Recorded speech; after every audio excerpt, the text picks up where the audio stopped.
So we have been looking at arguments for life after death, and we're continuing with that.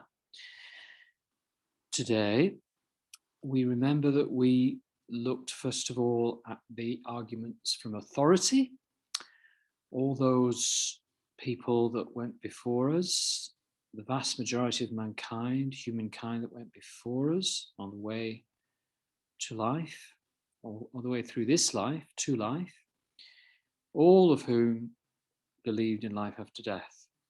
Added to that, the witness of the greatest minds of the past, such as Plato and Aristotle, St. Augustine, Thomas Aquinas, great sages of the past, all believed in life after death, culminating in the greatest mind, the greatest wisdom of all time, will never be overcome, will never be surpassed. Jesus Christ, all his teaching presumes the reality of life after death. So that's all. Those are the arguments from authority, the authority of those who've gone before us.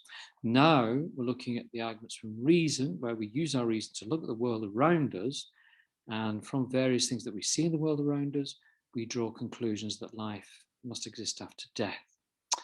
And so we've looked at the argument from evolution as this progress in creation from the simple to the more complex organisms, to the most complex organism, which is human consciousness, because our human consciousness can encompass the entire universe and understand the entire universe. So there's nothing greater than human consciousness in the universe. And all the work of evolution, the slow progress of it over billions of years, would seem to be wasted if life does not follow death.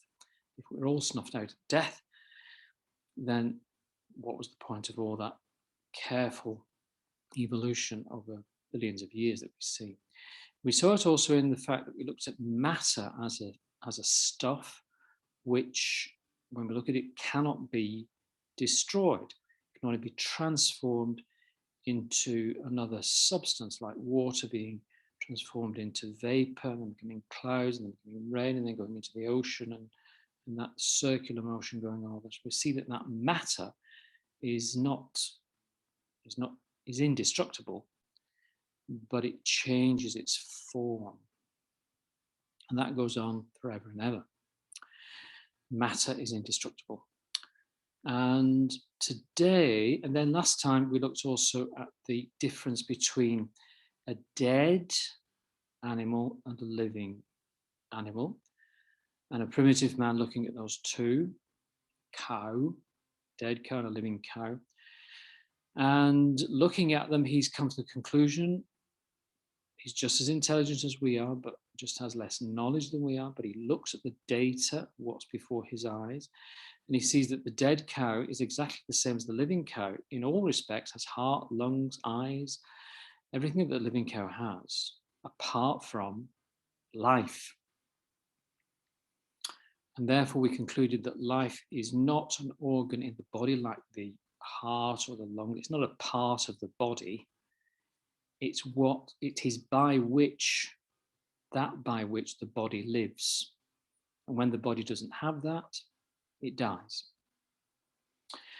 And a development, today I want to look at a development of that argument, of the dead cow argument, which, as I said, showed how it is natural and obvious for us to think of matter, and therefore materialism as an argument for describing life, that everything is just matter, they say, and if everything is just matter, then at death, there is nothing after death. This view of life is seen to be completely wrong, and that it's rather totally natural, totally obvious to think of matter being dependent on what is non-material or spirit, because the soul, as we've said, is not an organ in the body. It is that by which we live. And you should always remember that about the soul. It is that by which we live. The live cow has it, but the dead cow lacks it.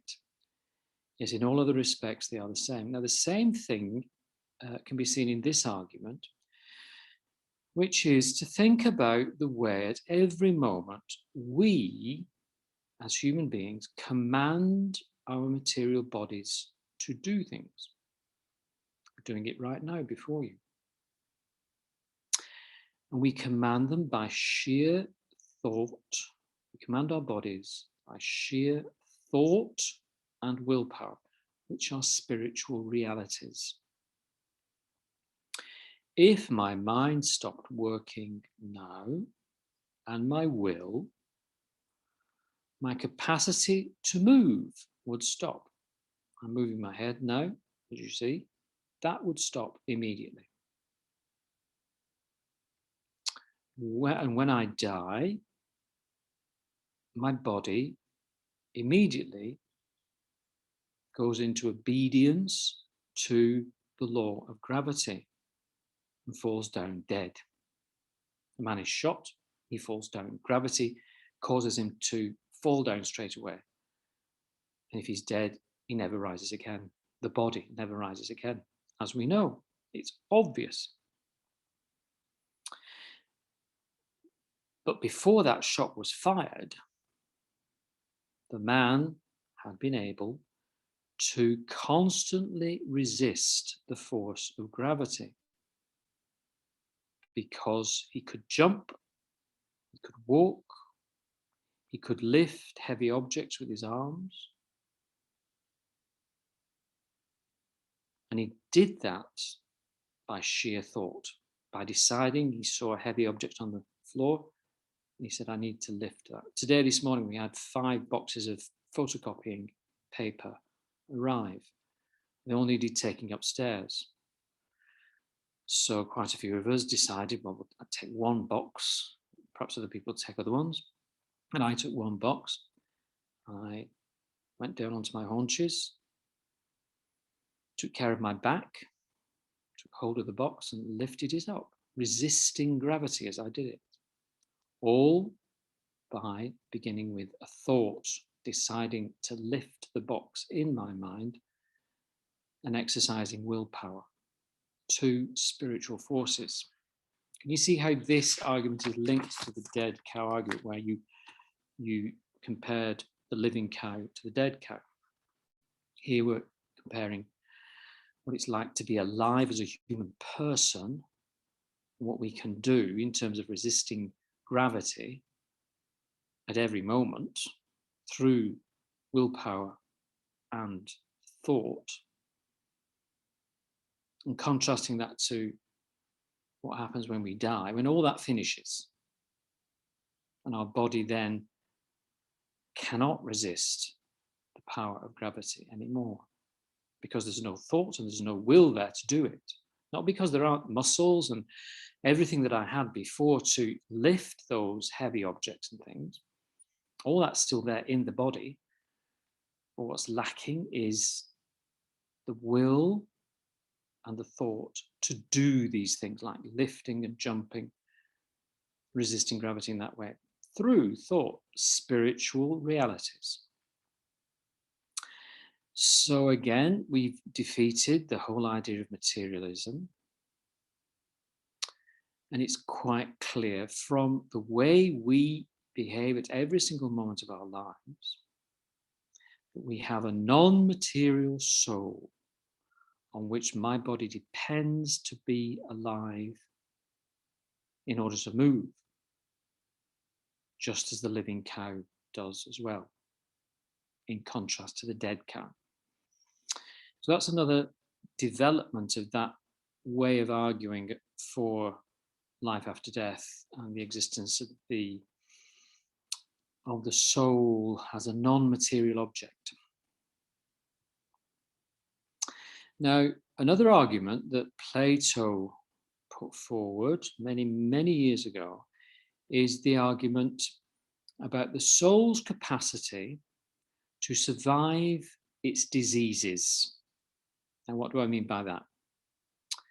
Well, think first of all what the devastation COVID-19 has brought about in so many human bodies over the last year or so. Many have died. Plato defines a disease as an evil because diseases corrupt our bodies and destroy them. And we would agree with him about that. It's evil for that to happen. It's an evil that the human race suffers. Disease destroys. But is that the case with the soul? Because the soul has diseases as well, does it not? Can we think of diseases which the soul might catch?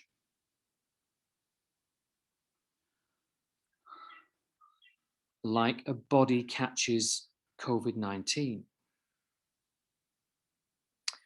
What are these diseases? We could say, point to injustice, intemperance, the inability, addictions and things like that, being addicted to money or alcohol, whatever it is. Intemperance is another disease of the soul. Or cowardice, not having the capacity to be brave or courageous in circumstances and running away, and that's another thing that corrupts the soul. Or just simple ignorance, not knowing what life is or about life, or when a soul is in that circumstance, it's in a very poor condition. All these are diseases of the soul which make a person bad. But do they, this is the crucial question, do they destroy the soul? Is the question. They do not, as we know. They merely harm the soul, but they don't destroy it. Hitler's injustice led him to commit suicide, taking a cyanide pill. But his soul was not destroyed by injustice, the injustice he'd done throughout his life. It was only harmed. Therefore, Hitler's soul and yours and mine are immortal because our souls are never destroyed by the bad we do. And if they are never destroyed by the bad they do, just as a body is destroyed by disease, as we see with COVID-19 with certain people, and with cancer and all the other diseases that we can get, our bodies are destroyed by these things. Souls are not destroyed by the diseases of the soul. And if they're not destroyed by the diseases of the soul, then they are immortal. This is Plato's argument. And if we look at his argument carefully, we can agree that the soul is not destroyed by bodily evil at all. But it might be destroyed. So the soul is not destroyed by things like injustice, temperance, that sort of thing that we were talking about. But that doesn't mean to say the soul couldn't be destroyed by some higher power, such as God or another very powerful evil spirit, or even by higher spiritual vices that we don't even know about. So the argument, Plato's argument, is only good in terms of the world that we see around us now. We don't know about, after the death of the body, what evils the soul of Hitler faced when he went into eternity, when his soul went into eternity. How did God respond to Hitler's soul then? Now, Christian teaching says that God never annihilates a soul, i.e., just takes it out of existence entirely. but he could do because he's a higher power than the human soul, because he's created the human soul in the first place. So Plato's argument doesn't get these other higher diseases out of the picture. They could destroy the human soul beyond death. But it is good in terms of what we know about this world and the diseases that we face here. The soul itself cannot be destroyed by any of the diseases that we face here, whether they are bodily, such as COVID-19, or whether they're actual diseases of the soul, like intemperance and injustice and cowardice and ignorance.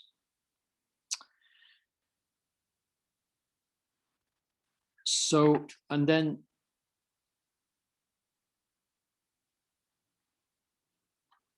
so what we can be certain with about this argument, it can be concluded that the soul cannot die just because the body dies. There's so many people today who presume, oh, the body's dead and that's it, the person no longer exists. But that's to ignore the fact that the soul is not destroyed by the evils we experience in this life. It's merely harmed by them, but not destroyed. My cancer, if I get one, cannot kill my soul, only my body.